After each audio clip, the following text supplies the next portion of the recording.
anybody get an alert from YouTube or LinkedIn or Facebook? I am eyeballing our YouTube right now. Anyone? Not seeing it yet, but that doesn't mean it isn't coming. We're going to go. Hey, everybody. I am Jim Gaston. We are on the Reboot today with Dave. Start them off. Introduce yourself. I'm David Luft with LDD Consulting out of Albuquerque, New Mexico. Hi, I'm Adam Pittman from Computerabilities out of Cary, North Carolina. And I'm Dave Groot with WinStar Technologies in Culpeper, Virginia. And I'm Stephanie Groot with WinStar in Culpeper, Virginia. Brandon Bowers with Zentech Data Systems out of sunny South Florida. Brian Bradsky, B&L PC Solutions, Brentwood, Long Island, New York. Save the best for last. Ryan Heisler, Computeries, St. Louis area. I'll say, Brian, add that little flavor in there. He's got to add some flavor every time, doesn't he, guys? So, again, I'm Jim Gast, and I'm with SpliceNet here in Cincinnati. And why we do the Reboot is to help business owners reevaluate decisions that they've made or evaluate decisions that they're about to make, and just overall in their business. It might be technology, it might be marketing, it might be accounting, it might be human resources, it might be finance or whatever, right? Some benefits. We're trying to help business owners evaluate their own decisions. And as all of us are, we're all business owners. We're all technology company business owners. We have to go through these evaluation processes ourselves. So we decided to get together and offer up some reboots every other week. So today, what are we going to talk about today, Adam? So today, I think we're going to talk about multi-factor authentication and why it's important. Okay. So just give us a quick definition of multi-factor authentication. Maybe give a quick use scenario, how somebody would understand what it would be. Absolutely. You know, I think that most people are probably using it and don't even realize it.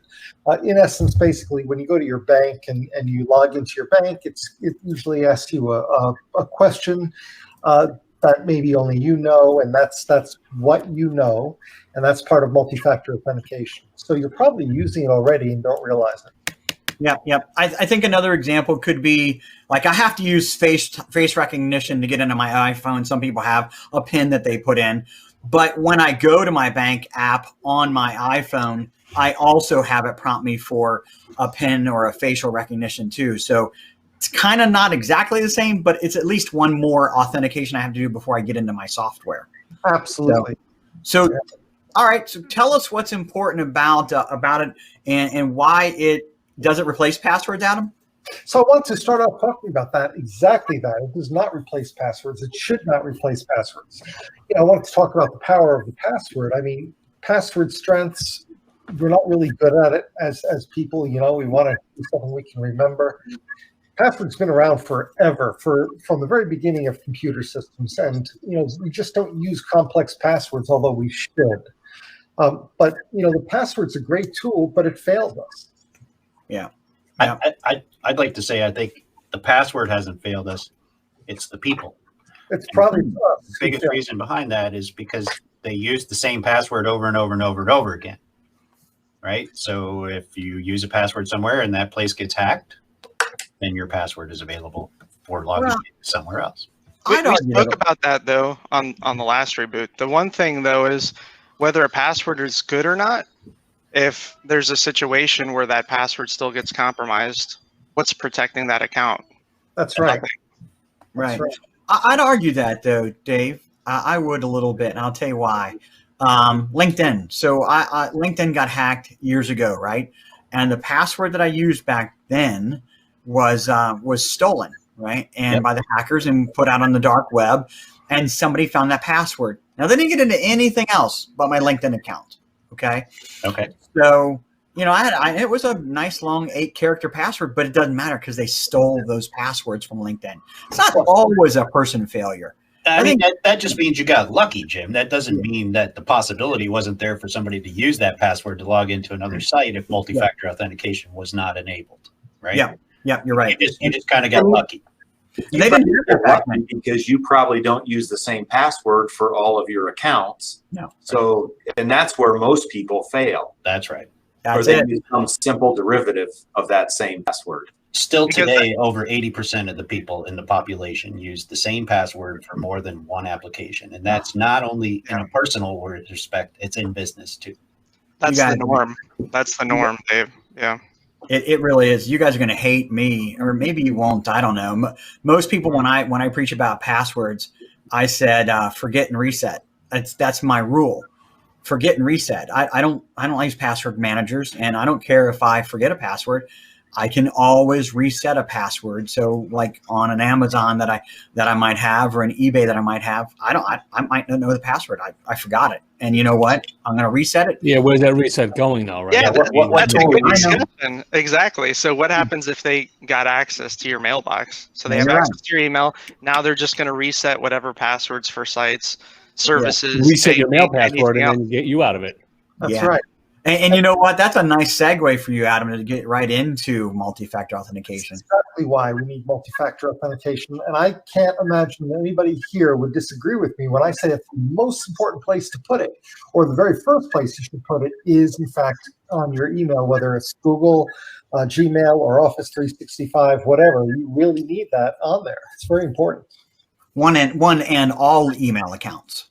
One So if and you- all yeah. email accounts. That's If you right. have multiple email accounts, you want to multi-factor protect each one of them. That's right. The entire administration, the entire tenant. Yep. Keeping in mind too that, like in many cases, when you have an email account at one of these free email providers or otherwise, they also include the ability for you to put in a recovery email address, right? That needs to be MFA'd as well. Absolutely. What about a recovery text message or something like that? Have you guys seen much of that? A what text message? Like a text message, so you can get a text message to your cell phone? That is, they'll take either a mobile or they'll take an email for a recovery. Yeah. And I recommend you put in both, right? Right. And I think some of the importance on these, these Gmail accounts out there and these other ones, Gmail accounts gives you access to a full suite of products and services. So not only if you don't have multi-factor enabled on your email account, not only is that not protected, now you've opened up all your documents, spreadsheets, anything you've shared with other people, that's all vulnerable just by not enabling one multi-factor on that account. And so to take it one step further, so let's say you're talking about Office 365 that may be integrated with your office or work environment, which whether that's SharePoint, Active Directory, whatever technical, jargon you want to go to where all of the business data is stored. So now they got access to your mailbox, but then they have access to now all of your business financial data. What can they do with that? So Yeah, email is the keys to the kingdom. So let's walk through. One of the things I put out on our LinkedIn post is we're going to talk about Microsoft 365. And I don't want to go too in depth with anything specific because there's so many things out there. But Microsoft 365, every level of service with it now includes free multi-factor authentication. Isn't that correct, everyone? That's right. Yep, absolutely. So is it hard to turn on? It's, that's a great question. And I think before we even get into there, we need to find out we really need to explain what multi-factor authentication is, right? The three pieces of it, right? Yeah. So what is it? It's something that like I said, maybe your vacation in 1943 that you had way back when, or your honeymoon or whatever, or a password or a PIN. It's something that you have. That could be like a fob or your mobile phone, right? Have your mobile phone, you'll get a text for MFA purposes, or something you are, which could be, as Jim mentioned earlier, face recognition, but it could be a fingerprint on your computer. It could be voice recognition. It could be any of those. Mm-hmm. So the question is it difficult to put on Office 365? I don't think it's difficult. I think it's a little bit of a pain. But once it's done, it's safe. I would say in answer to the question of is it hard to turn on, when you're talking about from a perspective of a product like Microsoft 365 or even the Google Suite, the professional business suite, it could be for just a general user, it might be a little bit involved to turn it on, but your IT person should be able to do that handily. That it's not a technically difficult aspect. It's just necessarily knowing where to go to do it. Why aren't people using multi-factor authentication, guys?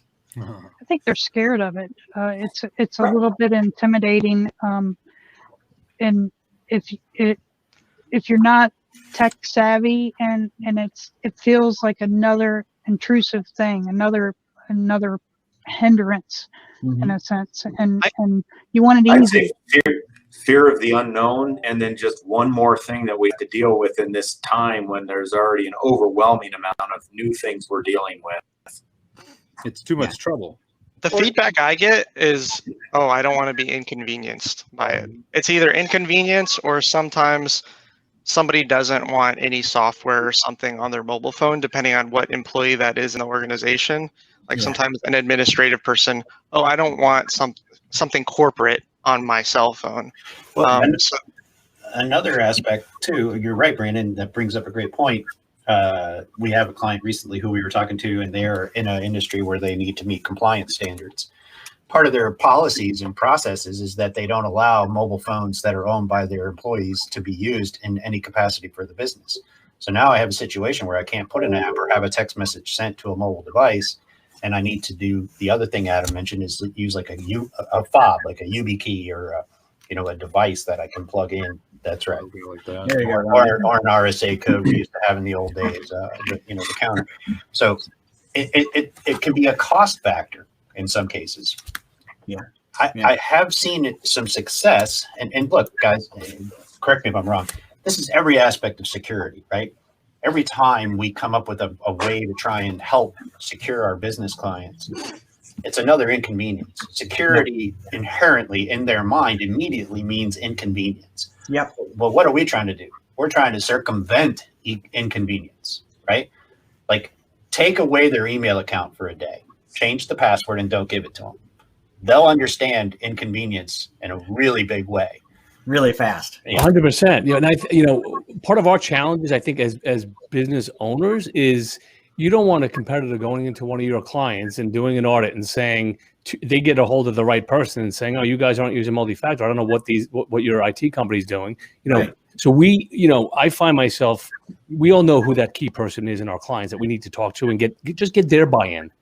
You get their buy-in. We're enforcing this for everybody. We'll deal with the repercussions, but we're enforcing it. And you get that buy-in. And then take the heat for it. After a week, it's going to go away. It's just going to be normal. I think you got a really good point right there, Brian. Well, I don't think that most customers, even most of our customers and most companies, even really understand or know that it's available to them. First off, right. And I think that there's a disservice that's being given to the customers of IT companies that aren't talking about it, right? And so that's one thing, ignorance. I just don't know what it is. To Dave, to your point though, the security and inconvenience, I always use this analogy. I said, how many of us, I do like in-person presentations, and I said, how many of us is driven to work? Do you consider, that where you park somewhat safe, And most people say no, right? But you lock your door, okay? And because you don't want your car broken into. Now, I said, how many people have a car that you park at home? You consider where you live safe. And everybody raises their hand. Yeah, pretty much, I say, and do you lock your car at home in an area that you consider safe, right? And they said, yeah. Well, what's the inconvenience there? Okay, well, I can push a button. Okay, well, when you type in a password, you can push a an alert on your phone. It's no different, right? It's not just an all-day thing either. It's just it's an initial, extra couple of seconds it takes to do something, and then you're good. Yeah. Well, to play devil's advocate, though, it is an inconvenience compared to not having to put in that code or whatever it is. But at this point of, let's call it the cyber landscape, where we are today as businesses, threats, different things like this, it's a cost to do business now. It's just something that everybody has to do. And if you have a bank account, they're going to force you to do multi-factor nowadays because it's just that important, right? Like I want to see a show of hands. Like, does anybody have a bank account that they log into that it does not force them to do multi-factor, a text message, something else anymore? I know none of my accounts allow that. I'm not sure I would work with a bank that's like that.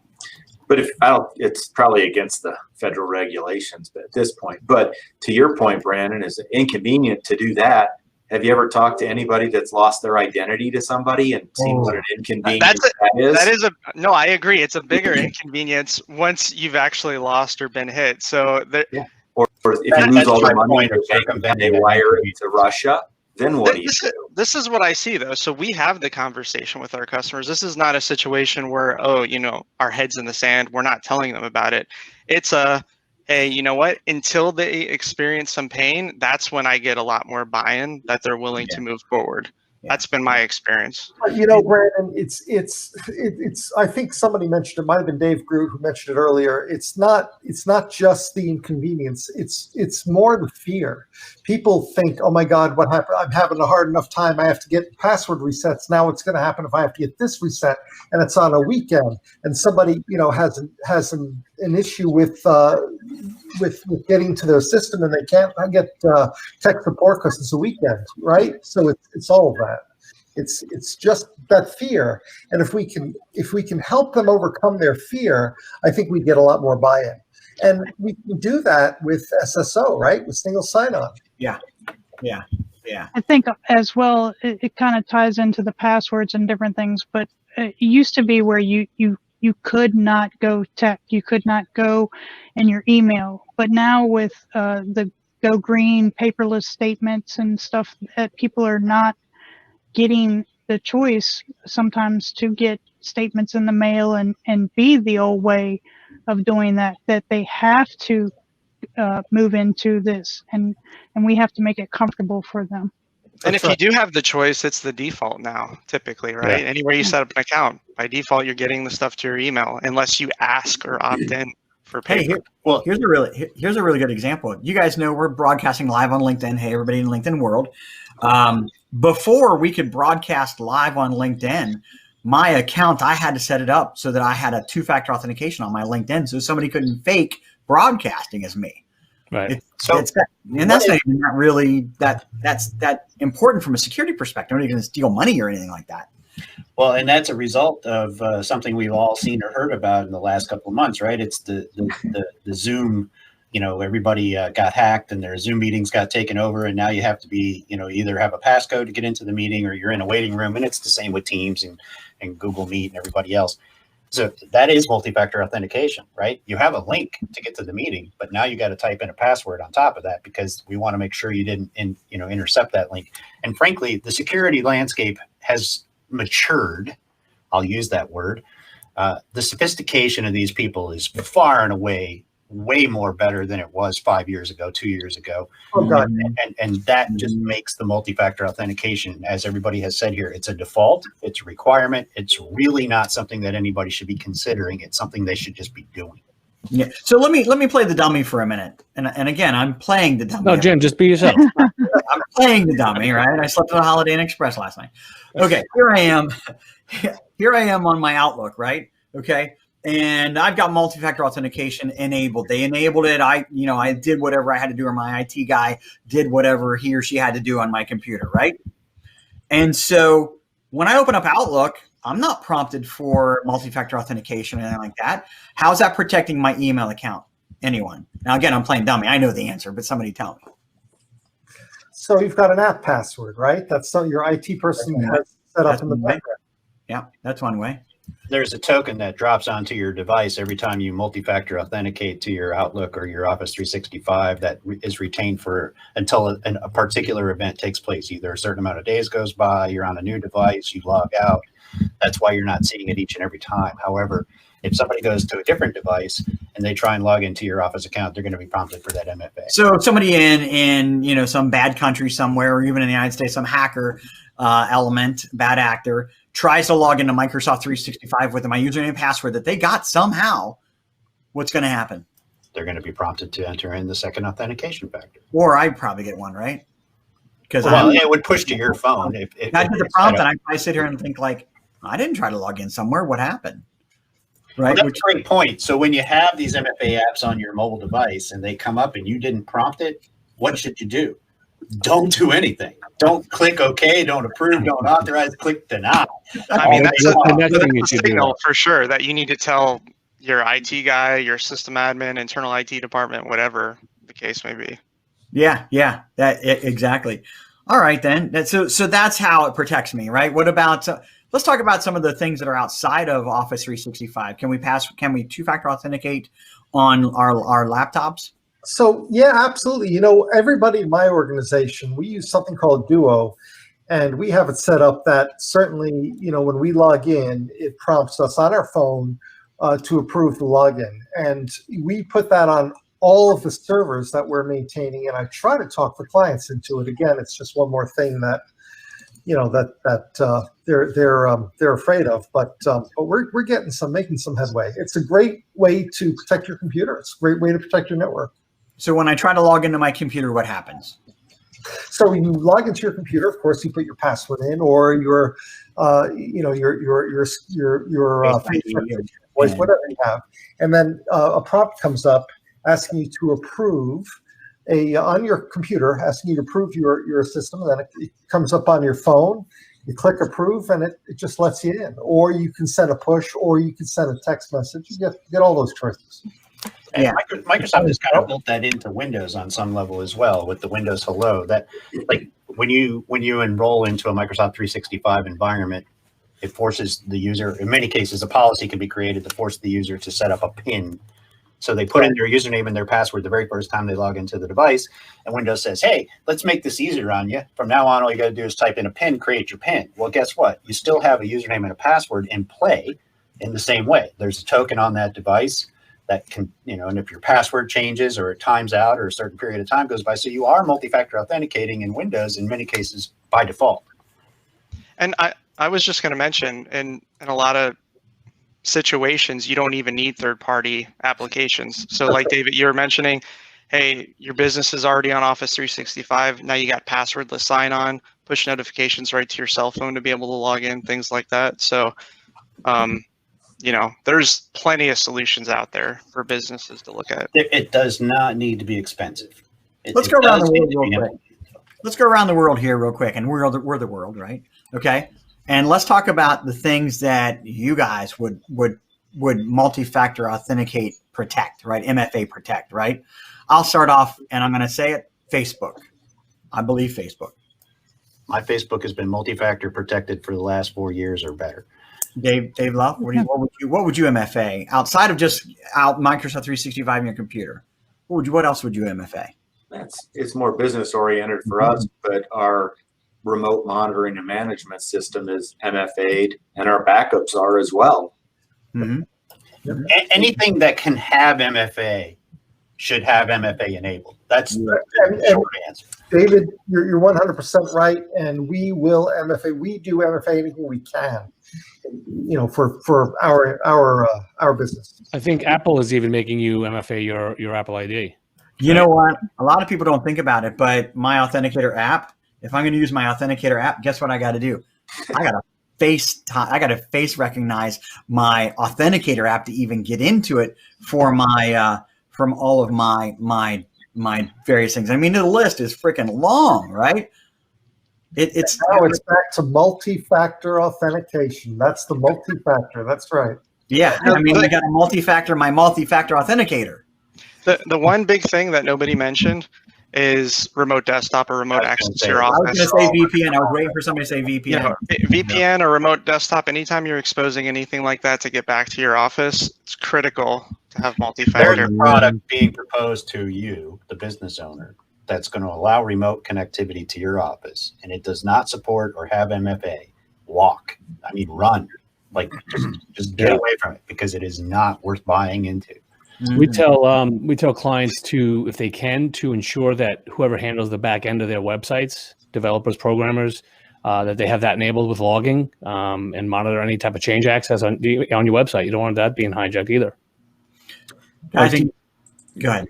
Sorry, sticking onto that remote desktop or remote, everybody's working from home now, and I actually met with a prospective client a couple of days ago, who I found out in talking to them had actually been hacked and had $60,000 stolen from them earlier this year, and they on their own installed LogMeIn on several of the administrative computers when COVID hit and they had to work from home. And I said, well, do you have multi-factor set up on those LogMeIns? And they said, what is that? Yeah. And I said, okay, well, we need to talk, because you're you're letting someone access your computers from the internet with just a username and password. And hopefully that's not the same email address and password that you've used anywhere else that somebody's already gotten a hold of. So, that work from home thing is extraordinarily important. Make sure that all the ways, whatever it is, if it's, go to assist, go to my PC, VPN, log me in, all that stuff needs to have multi-factor. How does this, now, I mean, we only got like 5 minutes left, but how do you guys think single sign-on plays into this conversation with multi-factor authentication? I was just going to go there. If you can enable single sign-on your computer and use some sort of password management software, then that takes some of the burden off you. You still have to use your MFA, of course, but that'll take that piece of burden, and it becomes easier then at that point. You just have to have the right software in place. Well, there's pluses and minuses to it. So the key, and for clarification for everybody who is not on this right now, single sign-on is, hey, once I get to that single sign-on location, whether that be a web app, portal, whatever, then I can now I've opened the keys to the castle. I can log into every other system, whether it corporate, maybe even personal, that you've integrated into that single sign-on through that one password or that one login. So the downside to single sign-on is you've got one logon that you need to make sure is as secure as possible. And that's why you multi-factor authenticate the single sign-on, because when you multi-factor it makes sure that everything that's associated, my computer, my Microsoft 365, my Dynamics 365, my SAP, all those things are multi-factor authenticated by that one token. And what people don't think about, another benefit with single sign-on is a lot of times the applications you've integrated with single sign-on will redirect you to another place entirely, or you can't even log in on that location. So let's just say your Office 365 was set up with single sign-on and somebody tried to sign on the Office 365 page, they wouldn't even be able to, because they have to sign in through the SSO portal. So it's just another, you can also limit that. Not that adds another part of a multi-factor is not who you are, what you know, but where you are, right? Yeah. So if you're Yeah, absolutely. No Conditional question. access. And if you have the right password management software with that SSO, it's a whole lot easier. It just does not have to be difficult. And as David Groot said, it does not have to be expensive. And as Brandon Bowers said, 100%, there are pros and cons, but the pros really outweigh the cons for this. I'll say that I think one plug for all the technology specialists out there is that's why businesses need to work with a trusted advisor, tech advisor, because we're looking at the vendors that are going to provide some of these services and software, and we're vetting them. And if they don't provide this with their software package, that makes us run the other way and say, hey, we'll look better, harder at somebody. And then also the other thing is they need to also, like, their mind's probably going right now, but just like your house, you have your lock and you have your deadbolt. So it's just that 2 steps, and don't overcomplicate it. It's easy. Do it a couple of times, and you'd be surprised at how easy it becomes a part of a habit. 8 months ago, 95% of business owners said they will never have their staff work from home. Yeah, that's right. Because it was too hard, it's too much, it's not safe, it's not that. Guess what? They're doing it now, and they're all finding that there's benefits to it. And they love it. It's the same analogy. Like, go with security. That's the better, safer bet. Adam, if you don't mind, I mean, we'll probably go over just a couple minutes. Reboot us on multi-factor authentication. We talked about the pros and cons of it. We talked about the fear factors of it. What is the reboot? What should people do? What should business owners do to move forward with multi-factor authentication? Yeah, so they should contact their IT professional, whoever that is, right? That's us.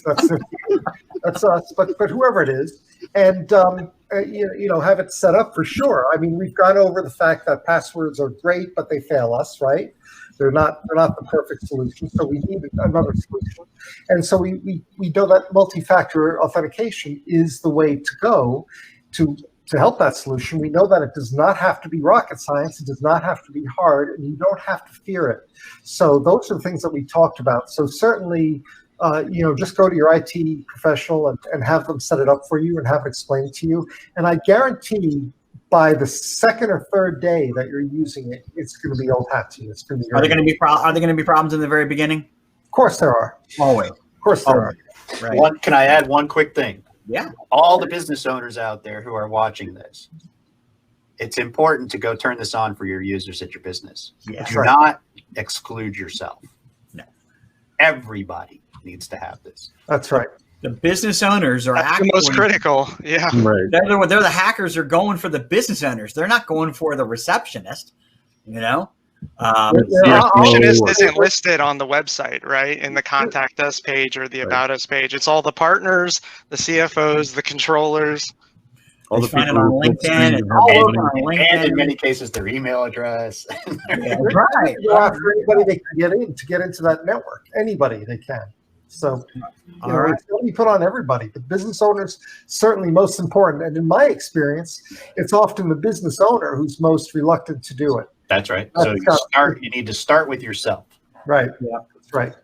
Well, I'll tell you what, I think this is a valuable reboot. You guys think the same? Absolutely. Definitely. Great conversation. Great conversation. Hey, if you're watching and you're interested, you have more questions about this, whatever platform you're watching on, I haven't been paying attention to the chat, so I don't know if there haven't been any chats, but make a comment, right? Like our material here. If you're interested and want to know, have some other questions about it, just make a comment. One of us will get back and answer that. We do the reboot every other week. And so what's the next date we're doing this, guys? It's the 25th. The 25th. What are we doing then, Adam? That's or whose idea was that for the topic? It's Adam's favorite topic, but somebody else's topic. This was somebody else's. Mine was the MFA. Black Friday. Black Friday. Tech We're going to talk about valuable tech toys. Hey, Brandon, hop off. You got to go. Thanks a lot. So, But yeah. it's tech toys. Since Black Friday is right around the corner, we're going to be talking about some of the tech toys that we all would like to get for ourselves, right? So it's give you an insight on some pretty cool tech toys. So for the reboot, guys, thanks a lot. I had a great time. You guys have a good time? Yeah, we did. Thank Always. you. That was good. Take care, everyone. Be sure to subscribe to us on LinkedIn and YouTube. Take care. Take care, guys. Guys. See you later, everybody. Bye.